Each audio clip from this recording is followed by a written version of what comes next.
A strange guy aiming a gun from a distance. A pneumatic gun, the barrel is plastic, and the inside of the barrel is free of bullets and filled with shards of glass.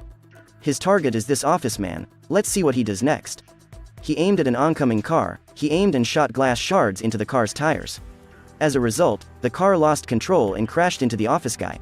The shot with extraordinary calculation made the driver become the killer. The man smirked and then escaped. Today we will learn a movie about an assassin who specializes in staging assassinations into accidents. This is Mike, a professional hitman, working in an assassin organization led by Big Ray, a retired veteran assassin.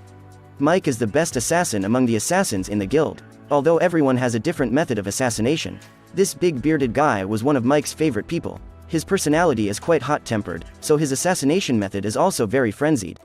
However, his way to assassinate is not popular with customers anymore. The next guy who looks dirty is a killer who specializes in poisons, using poison to soak his teeth in toothpaste, or just touching a cigarette with poisoned hands.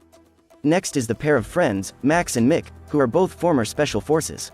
They often disguise assassinations as ordinary street accidents, making it impossible for the police to investigate. Finally, there are Jane, a female assassin with the ability to use katana skillfully, and Fred, a fat old man with a sophisticated assassination method. This fat guy once assassinated an entire team, with a gas he experimented with.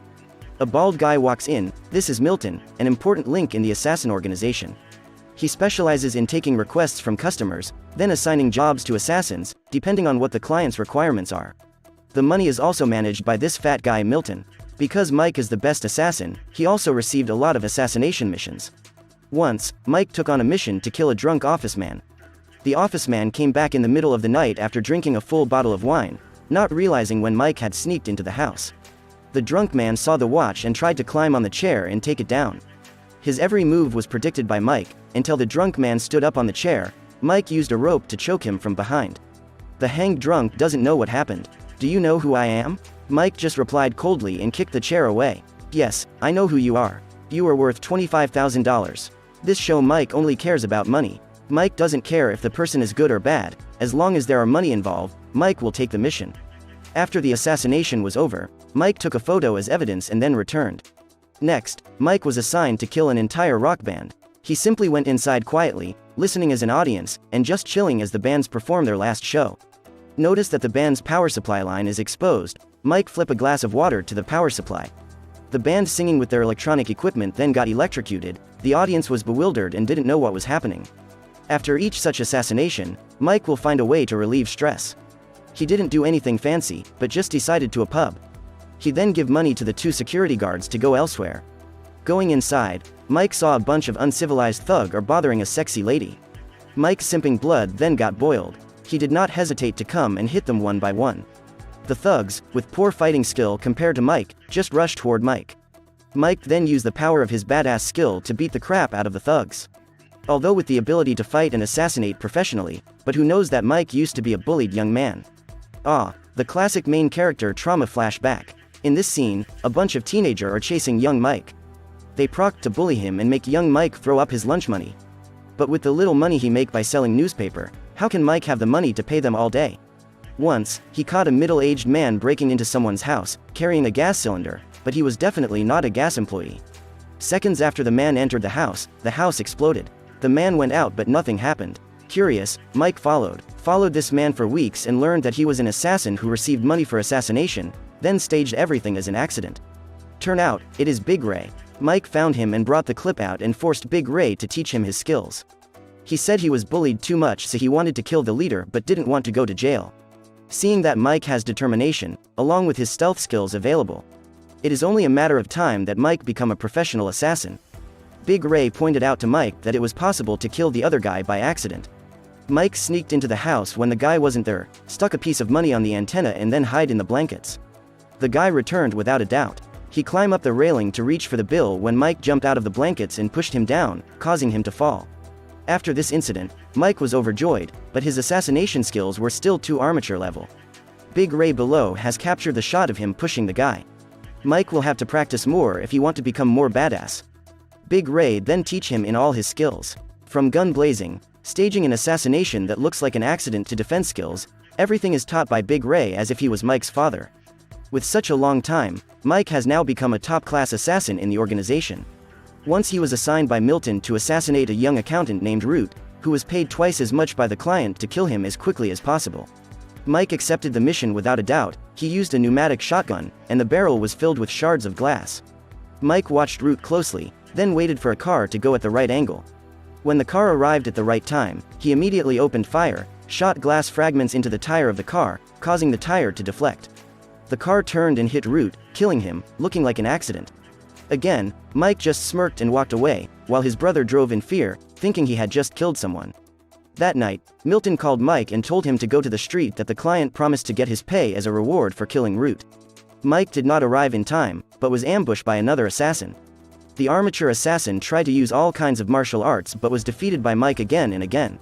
You can shoot down from a tall building or use dynamite to blow up the area as soon as I arrive, but no, you rush in and shoot like a thug. What a disgrace to the assassin industry. After saying that, Mike pulled him up and hit his throat to suffocate, then used force to break his neck. Mike dragged him to the curb, put the assassin's head on the sidewalk, and pulled his motorcycle up next to his body, making everything look like an accident. The accident made it like the killer took the corner too quickly and lost control and hit his head on the sidewalk step and broke his neck. After making everything look natural, Mike returned home. He gets a call from a woman named Charlie. She says that Mike's ex-girlfriend Beth is dead. It is known that Mike and Beth broke up for a while. She is an environmental activist. It has caused countless factories to close because it is harmful to the environment.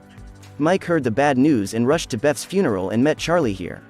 Charlie tells Mike that Beth was mugged by two thieves. They were about to steal things when Beth came back. Due to being discovered, the two thieves killed Beth. A terrible mistake. The police found the fingerprints of two thieves who investigated, but a few days later, both died of drug overdose.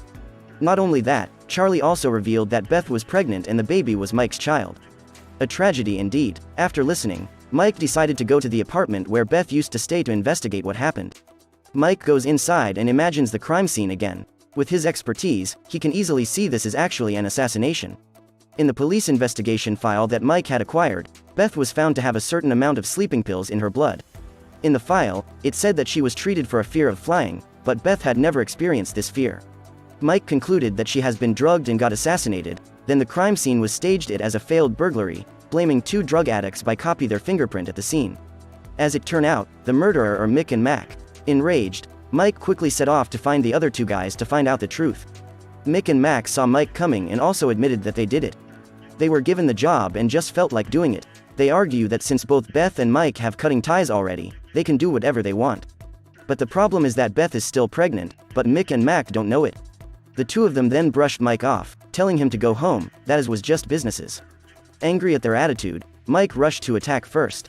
Usually, it's almost impossible to fight two former special forces alone, but Mike uses his badass assassin skill and the power of plot armor to overpower them. The attacks launched extremely quickly and fiercely, with training sessions and assassination sessions made Mike's attacks extremely powerful. He elbowed and threw Mac back, punched Mick in the stomach and the face, then delivered a 360 mid-air kick to Mick's face. Mike then goes to Charlie, telling her that Beth has been assassinated and asks information about Beth. Charlie says that Beth has a hard drive containing important information and the backup is at her parents' house. Just then, the bearded assassin of the guild came in. Someone has sent him to kill Charlie. The bearded man is quite a hot-tempered man. When he turns on his fury mode, the bearded man starts chopping mindlessly. Charlie took advantage of the time when the bearded man was not paying attention and stabbed him in the shoulder with a knife, but he used his raw strength to counterattack. As a result, the bearded man was about to stab Mike with the knife when he fell on the axe, causing fatal injuries. Before he died, the bearded guy revealed that Milton had sent him to kill Charlie. Mike heard that and told Charlie to go to Beth's parents' house to get the documents and then call him. Meanwhile, Mike comes to Milton's place to force him to tell who is behind the request of Charlie and Beth assassination. As a result, he said it was an accountant named Kent. After learning the information, Mike arranged to meet Charlie again after Charlie had obtained Beth's documents. Charlie told that Beth, being an environmentalist, has went after an Indian oil company called Vancap. The Vancap company was originally not going to be allowed to drill for oil, but the company's director bribed the government to give him the right to drill in the sea. Beth was informed by an accountant in that Vancap company, the accountant named Root. That's right, it was the accountant that Mike got rid of. The accountant Root had a colleague named Kent. This guy knew about Root bringing bribe information to Beth. The company director heard the news and told Kent to find the killer to eliminate them. Kent has contacted Milton to find a suitable assassin. He also recorded the entire conversation with Milton. He then gave it to Mike. Just at this moment, Mick and Mac rushed in. Big Ray, after seeing Mike causing too much trouble, ordered the entire team of assassins to eliminate Mike. Mick and Mac went full gun blazing. Mac then furiously throw grenades at Mike. But Mike turns into Ronaldo and kick the grenade back. The grenade explosion stunned the other two. Mike took advantage of the opportunity to control Mac's gun, but Mick accidentally shoot Mac while Mike used his body as a shield. Mike then sprayed Mick with a fire extinguisher and then knocked him out. Outside, the poison assassin had secretly ambushed Mike, climbed on his back to cover Mike's nose with a poison towel, but Mike knew and held his breath. The killer intended to stab him with a knife, but Mike stabbed him with his own knife and pushed him down the stairs. Finally, Mike meet Fred, an easy-to-pick-on assassin, with tools in his pocket that can't be used. Mike punched him and knocked him out as well. Mike casually took a poisoned bandage from Fred's pocket and left. Mike then goes to the director of the Vancap company, meets a female assassin who specializes in katana. Here, she was sent by Big Ray to protect the old director. At first, it was a bit difficult. The female assassin was extremely agile. It could be said her skill on par with Mike, but then due to her weaker strength, she was easily knocked over by Mike through the door. The director held a katana and threw it to the female assassin. With her strong sword, the assassin slashed madly. Mike dodged smoothly and then used the lamp, but to no use. He then used a suitcase, but was sliced in two. As a result, after a careless slash of the female assassin, Mike counterattacked and stole the sword to stab her. Again, plot armor. Then, he went to the director. He tried to use money to bribe Mike but did not get consent. Mike then slashed the Indian guy head off. Mike returns to Big Ray, and in Big Ray's rage, Mike plays the recording. In the video, they learned that Kent had followed the director's orders, hiring Milton to eliminate 3 people: his accountant brother Root, Mike's ex-lover Beth, and finally Charlie.